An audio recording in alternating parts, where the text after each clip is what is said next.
The Norwegian method. I'm Olav Alexander Boo, peak human performance developer, coach to Christian Blumenfeld and Gustav Iden. I'm Dr. David Lippman, a health and human performance specialist, and welcome to the Norwegian Method podcast. The Norwegian Method. This week's episode is sponsored by Plasmade, a liquid performance and recovery supplement made from French maritime pine bark extract. For a 25% discount on Plasmade and to learn more, head to the show notes. Welcome back to the Norwegian Method podcast. We are on episode 6 of season 1. Joining me again is Olav, and we are talking all things biking, cycling. So I'm going to start with the first question. It's something you touched on in the last episode briefly and sort of glanced over, and I was going to not ask it, but now we didn't quite do it justice. Is there any merit in a swim bike brick session? We see a lot of run bike brick sessions, but what about swim bike sessions? Yeah, there are. So yeah, there are merits absolutely to do swim bike bricks. One is of course to practice exactly getting off your wetsuit as quickly as possible and do it in a way that you don't rip it because they do cost money. And then on the other side of it, getting onto the bike when you have a little bit fatigue in your body and you're wet too, it can also prove to be a little bit challenging. And of course, it depends also, do you take on your socks or your sleeves, or are you jumping barefoot into the shoes? But these are the things that will be different in a stress situation compared to when you are not. And to be honest, if you're looking to improve your time from 11 hours to 10:30, you're not wasting 1 minute in your transition zone that day. You really have to bring your A game also in transition. So you're looking to save time there. So this is not where you can get your break. Then you probably, if you need that break in the transition, then you would probably have benefited quite significantly from just slowing down slight bit on the pace on the swim, so that you basically can run effectively through the transition, get off your stuff, get wetsuit, get on your bike, jump on a bike and get out as quickly as possible. Because 1 minute, put it this way, if you're looking to prioritize to improve your swimming, how much will it cost you to improve 1 minute on swimming? That is quite a lot. Same also if you have your biking. How much does it cost to improve, for example, going from race power from 300 watts to 305, 310 watts, for example. And then again, that's not even velocity. So you're looking at the time. How much time are you looking to improve here? The thing is that it costs quite a lot. So we already talked about, okay, maybe you should shift, maybe like for example for yourself, you say you're really strong, for example, on the bike and a run. So you could maybe then consider shifting maybe an hour of your training onto your swimming. And then basically, how much would you expect to improve on your swimming? A couple of minutes? You don't waste then afterwards one of those minutes in your transition. It doesn't make any sense. Does not make any sense at all. So this is why swim bike practice, so you really dial it in and you get faster. You can't afford losing time there, because that is 3 minutes, 3 seconds that you would get if you were just effective and you practiced it. And in shorter distances like standard distance or Olympic distance and sprint distance, that can actually be the difference between winning and losing. Actually, even if you lose like 5 seconds, it's not like people are going out on a run and say, hey, but come on, you lost 5 seconds in transition, can you just run half a second faster on the kilometer? No. People are at the limits, and if they run half a second faster on a kilometer, they will probably explode when they get closer to 8-9 kilometers. You don't have any reserve. It's not like you're coming over the finish line and say, hey, I could have run faster. Yep. And remembering again, with the exception of bragging rights, there's not a lot of reasons to want to swim faster and then waste some of that time in transition, right? If you want to be the first or over swim for that matter. So you don't want to be optimizing for that. You're optimizing to be first at the finish line, not first to T1. Yeah, that's why you are not attending an open water competition and then you have a break and then you go to a bike race and then you have a break and then you go to a run race later in the day. You do a triathlon. Yeah. So similar to that then, or on a similar thread, how much biking do you think is, as a baseline, optimal to do solo versus as a brick, be that swim bike brick or bike run brick? So I've got intrinsic biases here that around specificity, but I'm sure that your opinions will be a little bit different and hinge more on how this fits into key versus development sessions and how this fits into your gap analysis. So brick sessions, the amount of, let's say, volume or duration that we put into brick sessions are limited. because it is an evaluation of how much is there to be gained. And for us, very often, there are some times where we need to practice a little bit more, so then it becomes more of a development session. But there are also times where we basically see that, okay, we are not able here to gain probably a second or something like more than a second potentially, and that is important. But gaining that second very often then comes from technique or practice in the transition, by just getting on your shoes faster, for example, or making sure that when you get in and you rack your bike and get your helmet off and all this kind of thing, that you have like practice so it basically is reflexive. But a brick session, of course, is very also unspecific in the sense that really what you're practicing there is a short bike and then a transition and then a short run, which is not very specific. In that sense, you can say that a longer bike and then having like one transition and then doing a run is more specific, but then you have very short time practicing your brick. So this is a balance. This is purely a balance, because a brick in itself, how it's built up, is not very specific, because you're not going to bike run. You are basically biking, and then there's one transition between the bike and the run, and you do a run afterwards. So bricks are primarily, I would say, one is to make sure that you don't lose any time in the transition. But of course, if very often what happens is that when after you bike, you are like you really struggle with the running afterwards. Most likely, this has to do with then the amount of fatigue that you have induced until you actually get off the bike there. So probably for most people, I would probably say that it lies in that people are swimming and biking above their abilities to get the fastest possible to T2, and then they really start to suffer when they get out on the run. Because everybody, if they go and they do an easy ride, and then you do let's say that now you just practice a quick transition over to a run, you would feel that, okay, actually running fast is not a problem. So basically this induced fatigue that comes there. It's not like you can just redistribute then the volume a little bit and just say, hey, I'm now going to do a little bit more breaks there. That will necessarily solve it. You just rather have to look a little bit on your profile and basically maybe hold back a little bit more on the bike in order to set you up for the fastest possible run. Because in the end, it's very often, because we do things isolated, it's very easy when you're on the bike that, for example, if you do like best average, for example. So let's say you go to your bike and do your best average intervals, so you do typically FTP intervals and you do them closer to exhaustion, is that you are looking now to, you want to bring also your A game to that single session. You want to have like progress on that FTP session, because everybody, that's your bragging number, for example, or what everybody talks about, whether you brag about it or not. And the problem is there that if you focus too much on that and you're spending your volume of training on doing that, so you really become good there, and you also become good exactly to bike hard when you're fresh, you haven't learned to properly pace yourself after you've been swimming and setting you up for a perfectly good run afterwards. And this is difficult. So that's why it is important to understand a little bit, okay, where is the sweet spot between how hard I can bike and then set me up for like the fastest possible run. And this is something you should spend time on investigating and get a good feel for. But a pure brick where you do bike run, that's not necessarily going to bring that very much to attention. That's more like just practicing transition and, let's say, call it for somebody the shock of getting out on the run after they've been biking hard.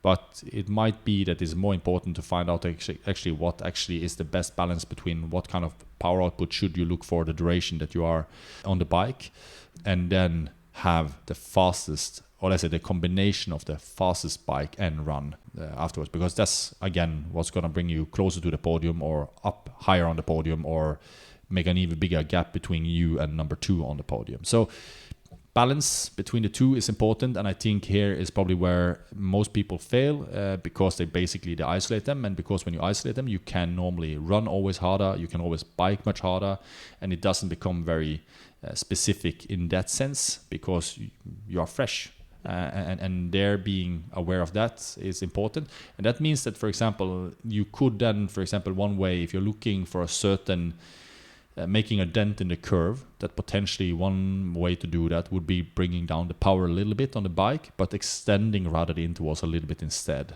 to bring a little bit closer to what you think is sustainable, but still being able to have making a dent or that that development to that power curve. It sounds like the genesis of some of what you hear from anybody who's a triathlete, which is running off the bike is really weird and it feels funny for a while. It sounds like the genesis of some of that is a poor understanding of sustainable power on the bike given swimming intensity, because they do so little swim bike. They do so much isolated bike or something like this. The power they're holding is probably a touch high on that bike because they're not accounting for the swim, which is then having a knock-on effect to the run being compromised as a result. Yeah, and then also when you're racing, you probably have some competitors that you want to beat, and it's very hard to let them go on the bike because you are afraid of, like, okay, now I'm not meeting my targets and this kind of thing. And that's also why I think it's very important to stick to what you know works in training and then bridge that into racing. That's what we practice for. And I think at the same side also that if you have turbo at home, which most people have, an ergometer where you put your bike on, and if you're one of the lucky guys that also have a treadmill, or you don't need it, but if you have an ergometer at home, I would actually, when you do an FTP session, sometimes just get out, run for 5, 10, 15 minutes after, straight off the bike there, a little bit to get a feel for it. And when you do that, you also develop a sensation for exactly how is it to run off the bike, and maybe you're also getting closer to exactly understanding what is sustainable. But of course, this is something we are looking to develop. So it's not like enough doing like one time early in the season and then, okay, that's how it's going to be. Because you are also practicing exactly to become more fitter, faster, powerful. And when you do that, of course, then you need to get a feel exactly for what, okay, when you've done like a really good, let's say, key session, for example, on the bike, how does it feel then when you get off and you start running? And you don't need more than, let's say, 5, 10, 15 minutes to get a really like a feel for how is it to do that. And this is also where you will feel that, like doing that also after an easy session, for example, or something that sits around, let's say, the power target that you're looking for. Even if the power target at this time of the season, you are just keeping that power in the maintenance session. So you're not even close to fatigue. It's just something you do for a very short duration. Maybe you do it on an easy ride that lasts for 2 hours, 1 hour, 2 hours, and you're sitting around that race power, for example. Now this is a maintenance session, so you also know that this is something I know that I can easily hold for probably 4 or 5 hours, but you're only doing it for 1-2 hours. Still get off, run, and what you will feel actually when you only do it for 1 or 2 hours, it's very easy to run, and you can actually just power away also on the run there because you don't have that fatigue. So basically, very often what happens is the people are overestimating a little bit the cost of the bike. They get excited about people passing by them. They know they're a strong biker. A lot of triathletes, they define themselves, oh, I'm an Uber biker or these kind of things. And what ends up is that you actually are destroying your triathlon. Fastest swim bike runner, not fastest biker or swimmer or fastest triathlete. Exactly. Let's talk about bike volume.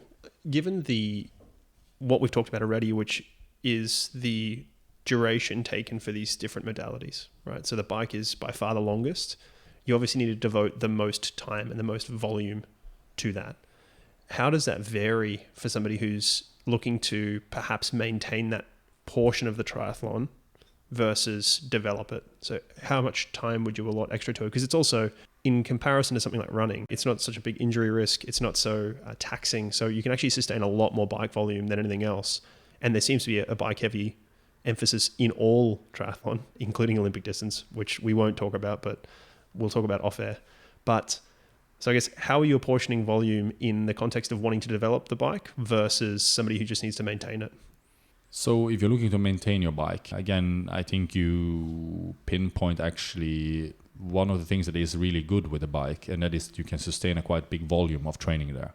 And as long as you believe that there's a correlation between volume and fitness, then of course, even though you're looking to maintain it, you don't drop it, you look to maintain it. But what you have to be careful about is exactly the intensity that you are putting in here. And of course, volume is a function of intensity and duration. So I think that if you're looking to maintain it, you will probably still bring in some intervals and other things like that, but it's only that the volume of work that you do at higher intensity is going to be less. To be 100% sure that it doesn't impair, for example, your run development, if you're looking to distribute it that way, or towards the swim, for example. And you would probably also most of the time then use it as your second session, even after you run, for example, and make faster progress on the run, for example, or set you up for a better runner if you're purely looking to increase your pace on the run. For for target duration. But if like fatigue is a problem, obviously you can also move it then beforehand. But again, if you're looking to maintain it, I think most important of what you say is that it's one of the places where you can have a high volume without risking getting injured. It's very good in that sense. So it doesn't make necessarily sense to bring very much down the duration of your bike sessions, but you would bring down the volume, so the intensity of those sessions you would bring down, and so that they more become, you're keeping your routine, you have it there, and when you eventually decide, okay, now I have to put a little bit more effort into the bike, you have the routine there, you have everything is in place there, you have the movement, you are efficient. Today's episode is provided by VO2 Master, your solution in making informed training decisions and unlocking advanced insights into human performance. Upgrade your training and metabolic assessments with the user-friendly VO2 Master Analyzer. VO2 Max, RMR, CPET with the reliability, accuracy, and portability that you want. Use the code Olav method, that's OLAVMETHOD, during checkout at vo2master.com to get a free assessment kit with the purchase of your first VO2 Master Analyzer. So it sounds like, in the contrast of strong cyclists versus weak cyclists, the real difference in that program would be around how much intensity they're doing, how much the duration of that intensity they're doing, and you would apportion that elsewhere to develop those modalities, be that swim or run, rather than removing duration from that cycling program, because the duration isn't particularly costly if the intensity isn't there, and because that duration is still going to have knock-on effects to the run and knock-on effects elsewhere, and it's low risk duration. And one thing that is, of course, is if that you can also use this as is that, for example, if you're out running, so let's say that you are a little bit compromised on time. A good way there is, of course, that then you can, one way or an alternative is that you can make now your run much more condensed and focused around exactly that development, where you're looking to develop, or what is high priority for you. And you're talking about an intensity for that? Yeah. And also how close you're bringing yourself to, let's say, exhaustion. So you don't have many let's say, intervals in reserve anymore. And then instead of doing a cool down there, you jump on a bike and you do, let's say, a part of your bike there now as a cool down instead. So in this way you get more effective time running, and you jump on a bike and you actually use that also effectively as a cool down. So you get in the duration or the hours that you are looking for maybe, and you're bringing it together in a way that allow you to be even more effective on the run. All right. Where do you see your system and the way you coach the guys differing to traditional bike programs? How would you contrast those? Where is your biggest difference, do you think? I think that on the bike, because this is effectively also a transportation stage, you are not going to win a triathlon, neither on the swim, not on the bike, but you can definitely lose it there. Yep. So obviously you have to be good. But I would say that for us, of course, we emphasize the bike a little bit more, just purely because there is a longer duration that is happening on the bike, proportionally to run and swim, and also because we think that the fastest triathlon time can be achieved by that you actually have, you can't be, if you prioritize too much time on, for example, the swim and becoming like trying to save those another 10, 15, 30 seconds on the swim there, you can gain much more on the bike for the same time invested. So that's why, and I would say even more too. So if you're just looking to do the fastest possible triathlon, having a good balance between the three bike is important. Of course, in draft legal racing, you can't have a big gap, because then you have the peloton effect, and that is massive. You still also have a little bit of drafting effect, of course, in an Ironman, but there is getting a little bit more marginal. And the benefit you actually get in a draft illegal race like an Ironman is that if you come a little bit later up of the water, there is actually quite a lot of people you can you will be able to draft on, and then you can go forward. So you get a little bit of benefit of that. Being the guy in the front all the time is lonely, and it is tough, and it costs more energy, even though what savings of being 12 meters or 20 meters behind the guy in front, 20 meters, then I would say it's highly marginal what you would be able to save. 12 meters, yes, then there is a little bit of an effect, and then enough that it makes a difference to do it. But So there you can maybe sacrifice even a little bit more. But on the longest day, and proportionally also the bike is so much longer compared to the swim than it is in Olympic racing. So, but on Olympic racing, and without going very much more, we have to prioritize a little bit different. And there are proportionally more focus on the swim. But in an Ironman, I would say that you have, again, this comes down to a little bit what we talked about in one of the previous episodes, and that is that how you balance this is a matter of how much time do you think on your total time. How much would you be able to save on your bike? How much would you be able to save on your run? How much would you be able to save on your swim by redistributing a little bit of time here? And that is what matters in the end. Yep. So I guess to summarize how you differ, you probably emphasize the combination of the three for context on the bike more than others. So your approach to biking is in context of the other two more so, and you are probably doing slightly more emphasis on the bike compared to swim than many other coaches would be, is probably the two to take away, aside from the generic things or the global things that I think you differ in, which is things like intensity control. It's how you're apportioning calorie budget, those sort of things, which are across all modalities. They're not bike specific. Is that a fair summary for me? Yes. Yep. Okay. Yeah. So I want to bring back in a little bit the method here, because it is important for me that we don't lose focus on that, or that our listeners doesn't lose focus on that, because being methodical is important. So first of all, the performance model, you're looking at, velocity, power, calorimetry, where basically is it that you can save time, where, how efficient are you, is it free speed, basically just by changing some of your setup, then really it's not important to focus on it, because then it will come anyway when you do that. And you need very little. Other things need more time for it to be developed. So that's one. How much are we able to impact total time? Then reverse engineer exactly how much time do we need to spend in order to make an impact on what we are trying to change. And secondly, or thirdly, it is the budget, because this is ultimately your limitation in the end. And when you are able to train 20 hours a week, for example, you're already able to expend a lot of energy. You can easily run into a calorie deficit when you are at 20 hours over short term and long term, even including your recovery days. So it doesn't help sometimes just to redistribute or let's say bring down the intensity a little bit, and you're just keeping up the hours that you're doing, because the volume is still too high, for example, meaning now you're burning too much calories in total over those 20 hours you're doing. So sometimes you might actually benefit from holding back or bleeding off a little bit of the duration, and then also effectively also the volume that you are capable of doing on the biking, exactly to make sure that you are in a calorie balance, so that you are capable of executing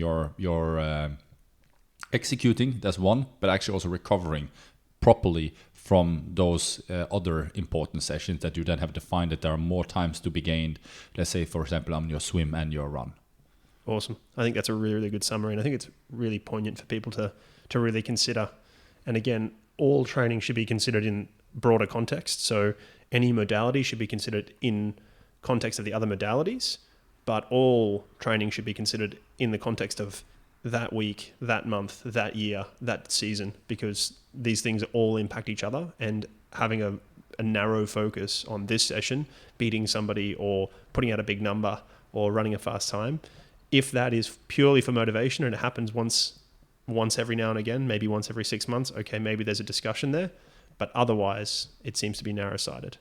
And then I think also, of course, one thing we haven't talked very much about yet, we talked about wetsuits, for example. How do you select the right wetsuits? On the bike, because it has such a long duration, 4 hours, 5 hours, 6 hours, depending on your level, then this is, of course, a place where marginal gains can have a big impact on time savings. So one place where you shouldn't really go wrong is what kind of tires you have on your bike. So we have our own rolling friction rig. We've been testing so many different tires and on different surfaces, and also with different pressures. And the thing is that tires alone is probably a place where you can easily lose 10-20 watts that goes purely into propulsion. So it's pure mechanical loss, frictional loss.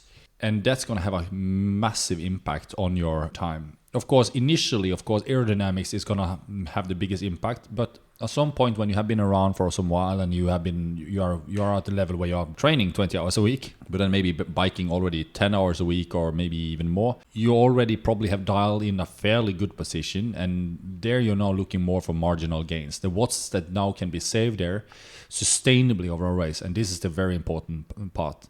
Sustainably over a race is getting closer to what is marginal. We're looking for watt savings, more or less. Helmets is very easy to say, oh, there was a wind tunnel test and that helmet tested 3 watts faster than the other one. Yes, that is in an ideal position. The thing is, you're not going to be in an ideal position for 180 kilometers, most likely. That means that those 3 watts can easily be lost by that, for example, you're starting to move around a little bit, your head starts to drift a little bit, and suddenly that helmet is not more efficient than, for example, a less, call it aerodynamic helmet. Because we also have, what the most important thing we actually focus on, there's a difference between track cycling and, for example, Ironman cycling. On a track or a velodrome, you're looking for peak aerodynamic performance. On the road, when you're doing an Ironman, what will be peak is something that is averaged over a course that is 180 kilometers with different wind directions, different where you are biking a little bit up, you're biking a little bit down, there are technical corners, you will be sitting upright, and you also have to be aware of your surroundings. On a track, you can actually optimize learning to just look straight down on the line. And when you practice enough, you don't have to move your head at all. You don't even have to look very much forward. You can look just enough forward that you know that you are where you are supposed to be. You know when the corner is coming and you're just sticking to that position 100% for the course of the event, 1 hour, for example. While when you're out, then again you have to be aware of your surroundings. That's probably the highest risk for people. If you're forcing yourself into a position, you are forced eventually to then have a look around. Otherwise, you potentially crash or you violate the distance to the athlete in front of you. So that means there will be naturally more head movement. Then another part which is heavily underlooked is thermodynamics and thermoregulation. A very aerodynamic helmet is unfortunately very often a compromise between how much air you are ventilating through your helmet as well. Because ventilating or causing vents where air can go through is effectively, for example, like a venturi. And a venturi increases the drag of that object. So if you're forcing more air to go through, let's say, a more narrow section, that means that basically now you're effectively causing air molecules to collide, compress, and that is causing effectively drag. On a road helmet, of course, there you have much more like open ventilation, and you can say, okay, well, that normally then would cause a little bit more of drag. And of course, on aero helmets, they're always trying to make this venturi effects and vents more and more efficient, exactly to allow for good ventilation. But it will still be a little bit more restricted than it will be for a road helmet. But then on the other side also, there are road helmets today that are so close to TT helmets in terms of performance that I would say that the difference we find between TT helmets and road helmets is not big of a difference. And I would say that probably for most athletes, they will actually probably be faster with a road helmet than a TT helmet. Purely because when you're starting to move around in your head, the road helmet actually provides more robust aerodynamics than necessarily what a TT helmet is doing. And it gives you better ventilation, which helps you cool more, and a large portion of humans' cooling is through the head. Yeah, and that you won't be able to detect in a wind tunnel because, for example, in a wind tunnel or when you're on a velodrome and you're doing like 5-minute tests or something like this, you're not really bringing up your temperature. While you're racing 180k, and especially in Kona, for example, where it's hot, then cooling will be important because performance is not only physiologically, it's also psychologically. And if you are already starting to become very hot-headed, probably not exactly the right way to put it, but I mean, yeah, it's appropriate as well. If you're hot-headed, it's going to be a problem, and if your head is hot, it's going to be a problem as well. Exactly. So that means that again here, if you are starting to become a little bit mentally unaware, or you're slowing down mentally, you don't have necessarily now the cognitive ability to focus exactly on like really good efficient running, which again will slow you more down. So now you have to look at, okay, how much does this aero helmet bring me in terms of potential time saving versus if I start to come off and then basically I'm a little bit more unfocused and this kind of thing. Remember, it's very easy exactly to get a little bit hot-headed on the bike, because this is where everybody, it's easy to accelerate, it's easy to put in a little bit more power. Suddenly there comes your neighbor or your work colleague or somebody else that you're looking to beat passing by you. You are afraid of letting them go and you just start to put in the power. You're losing a little bit your focus on your target, and this can easily be how to say, bridged up on the run. If you just stick to your targets, you are staying a little bit more cool, and in the end, it is who is coming over the finish line first that it's not a race to T2, it's a race to the finish line. Exactly. And I'd say as well, I think my takeaway from that is it's important to optimize in context, not optimize in a vacuum. So having the best helmet isn't about having the most aerodynamic helmet. It's having the best helmet for aerodynamics and cooling in the context of a 180k cycle after a swim. Yeah, exactly. Today's episode is sponsored by Morton, the leader in fueling for endurance sports. With patented hydrogel technology, Morton found a way for athletes like Christian and Gustav to tolerate more carbohydrate during training and racing.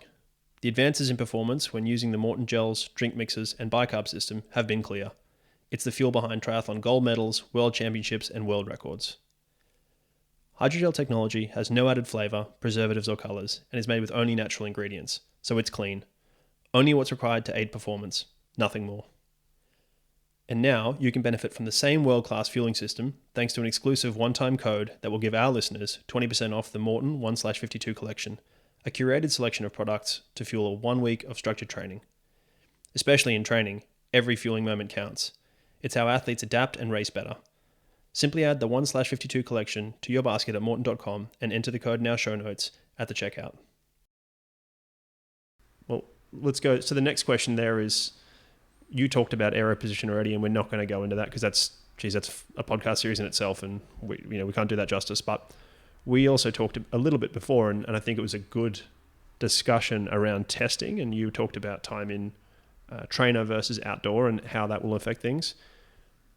How much time should people be in TT bars versus not in prep for an Ironman? Is it just a matter of, hey, let's spend a couple of sessions as maintenance throughout the most of the year, and then by the time we get closer to Ironman, that becomes a key development session, and therefore we need to spend a lot of time in aero bars because you need to be comfortable in that for, let's call it 160 kilometers, because there'll be some time out for cornering or whatever else.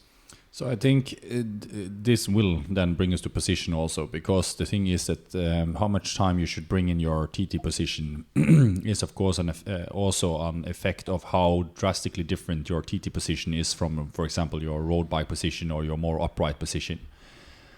If there is a big difference between the two, and you typically see that, for example, let's say that you're riding 300 watts and time to exhaustion in your TT bars is much shorter, or where it really starts to become uncomfortable to keep your position, then you need to practice this much more, or you have to reconsider your TT position.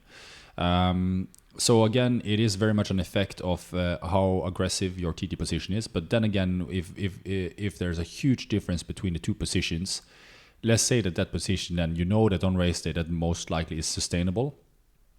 You have had a bike fitter or a coach or other looking at you, and you've been working on it, and they have experience with that. Then I would say that then it's important exactly to practice it, because your aerodynamic capabilities is not static. They are something you actually develop. Much in the same way that you develop power, you develop aerodynamics. And we also have to remember that velocity is most affected by watts per CDA. Again, because when you are staying at around 300 watts, if you have a good position, you can easily exceed 40 kilometers per hour. And now basically 80% of the drag actually comes from your body. And then we also know that the difference, if you just sit at 300 watts and you go upright on the bike, how much the velocity drops. It is a massive drop in velocity if you sit more upright on the bike. So how much time should you spend in the TT bars? I would say a large portion of it, but you can start off a little bit more softer. So you start off with maybe a little bit less time in the TT bars, and then you gradually increase the time in the TT bar, focus on relaxing. But then also on the other side, you can also go with maybe a little bit less aggressive TT position in the beginning, and then you gradually bring down the stack also the further you also get out into the season. I would probably advise on not changing the position equally much and bringing it down. Can be an idea, but that can also be effectively mitigated by just putting, let's say, for example, a towel or anything like this under your armrest and your elbows to bring you up a little bit higher. But in general, being in TT bars and comfortably, and navigating your bike also comfortably is a function also of how much time you are spending in the TT bar. And being in the TT bar is what is specific. It's a little bit, of course, I'm exaggerating now a little bit, but it's almost like you don't go in the pool and practice breaststroke to become good at freestyle. You have to practice freestyle, and that's a little bit the thing here. You're not a road cyclist. You are a time trialist, and that means also you have to practice as a time trialist. And your hip angles will be more acute in the TT position. Your neck, the stress on your neck will be different in the TT position as opposed to being in a road position. So I think this is something that also very often people take a little bit too lightly on. They just sit upright on the bike because it's more comfortable, and they're looking at the power numbers, and they see that, of course, power goes down when they go into the TT position. Well, if it does, you have to practice this more, and it will come up, and it will be much more rewarding on race day than focusing on that bigger power as you're sitting upright on the bike. Because remember, the performance model, what you really are trying to impact is your time over the distance that you are competing. Bring down that time. That is the only thing that matters in the end. Even on your bike, let's say that you're motivated by being an Uber biker. That's what really brings you fun. What's going to be on the result list is then, okay, maybe you're not looking to improve your total time. Let's say you're trying to improve your bike split or whatever. Then basically still is time that is reported on that result list there. So as long as you're doing that, velocity is king, and velocity is a function of power minus efficiency losses. And the biggest efficiency loss you have is your CDA. That's the single biggest one. Of course, at some point, then you're looking for margins there, and there are other things that might make a bigger difference, like we said, like tires, making sure that your chain and everything like these kind of things are optimized. But your suit, but the point is exactly that if you go out on the road and you just do a simple test the next time you're out riding, and you're sitting 300 watts upright on your bars like you would do on a turbo, just to hold that bigger power number, and you go into an air position, your velocity will go up like massively. Even if you're pedaling 200 watts, it will go up massively. And that's why it is so important to practice that aerodynamic position, getting comfortable in it and being able to relax it. It's going to be frustrating in the beginning because you feel you have to get out of the bars more often. You have to get back in. You are fatiguing. You're maybe not able to keep your session. But then again, think of it this way rather.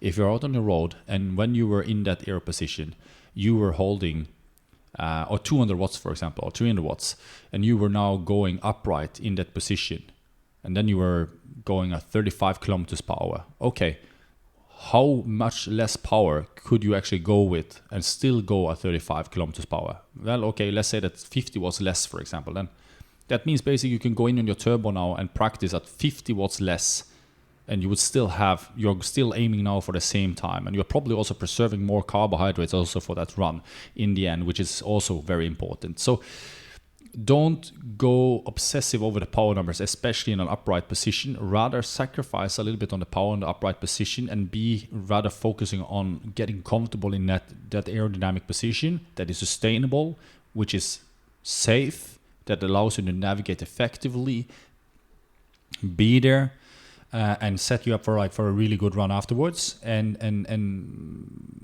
then look at developing power in that position, not in an upright position. I think there's some stuff I'll underscore there for listeners. I think one thing is the caveat here is always that's all very relevant if the course is going to be one that you want to attack on TT bars. If not, obviously some of that doesn't apply, right? So if you decide to ride Nice without TT bars for whatever reason, okay, then some of that doesn't apply and you need to be cornering more or something like that. The other thing is, again, the context, which is your position needs to facilitate a good run afterwards.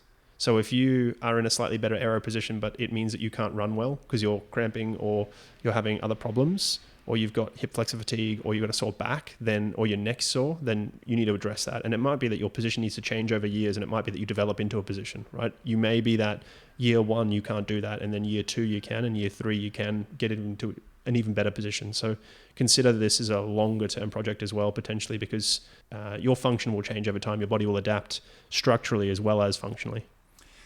To give an example there, Milwaukee. Christian came out of the water, first group. After a short while, the gap opens up. Christian is 30 seconds away. Or opens up a gap of 30 seconds. 1 minute. 1.5 minutes. 2 minutes. But then he starts to feel it in his groin. And of course, it should then be said that the time that Christian actually got on his TT bike this year before Milwaukee was a couple of hours. We did not have the time to really dial it into his capabilities, because your aerodynamic capabilities or your position on the bike will be a function of how much time you actually spend in that position there. So Christian had to go with a position that he thought was good, because again, we didn't have the time to spend a lot of focus on trying to dial in a good position. We had to go with something that we know is close to best practice. And as most of our listeners will then remember, is that Christian cramped up on the run. But actually, it was not because of the run. This was purely because of his bike position. And we already saw indicators of this in on the one of the sessions that he were able then to get in like a TT ride on before the race. That he on the left, I think it was on the left groin, he's already said that there is a bit of stress there. But then, okay, so we got, I think we had like 1 or 2 more rides, something like this. And you really don't know, okay, do we dare make big changes now to the position, which we then can only test now on 1 more ride, or we don't effectively can test it at all, or do we hope that this actually will work for Milwaukee? And again, Milwaukee was a low priority race. It was not something that he would taper for or anything like this. He would just basically get in 1 or 2 or 3 rides on the TT bike, then jump on a plane, travel there, and bring out what he was capable on that day. And of course, we saw that he was really fast on the bike. But unfortunately, we should just have gone done that adjustment, and that was the difference we actually did between Milwaukee and Singapore. So Singapore, of course, now we have even no more time between Milwaukee and Singapore to actually practice his TT bike. So he effectively jumps on his bike for Singapore, like 1 easy turbo session indoors. In the evening before he leaves for Singapore, this is the evening before, I think it was the Paris test event, where he jumps then on the bike in the TT position, and we start to look on his position. The changes we actually made there, based on his experience from Milwaukee, was that we moved the seat up 0.5 centimeter and forward 1 centimeter. 0.5 centimeter up, 1 centimeter forward, and that was what made the difference between basically where he felt it in his groin and he ended up cramping heavily in Milwaukee, towards basically producing a blistering run split in Singapore. So this is basically how much a small change can basically make of a difference. We took a calculated risk, got penalized for that in Milwaukee. We then made some effective changes leading to Singapore, which paid off. But the thing is that small changes, especially when you start to get more aggressive, can have huge consequences for the output.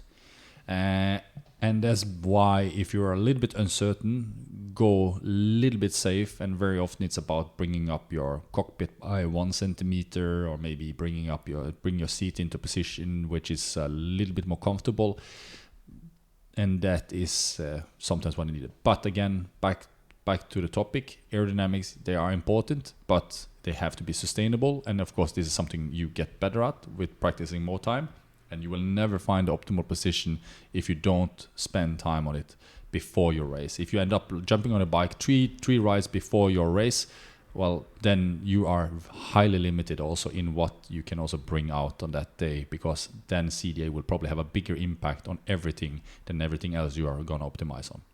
And the best way, I might summarize what I assume you're going to say, is like the best way to test this for somebody who doesn't have a wind tunnel is probably to look at workout, so speed versus power, and how that looks on a long straight road in relatively reproducible conditions, and test different positions, test different tires, as we've talked about, perhaps test different heights of cockpits, etc.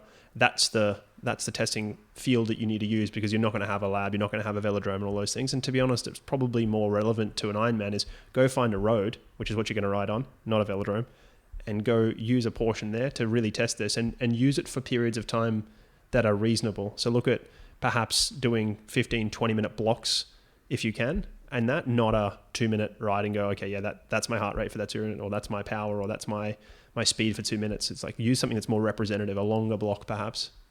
Yeah, and of course, if you have access to a velodrome, that's of course super, but that's the same thing when we talked about here also in a previous episode, getting access to a lab and doing metabolic testing.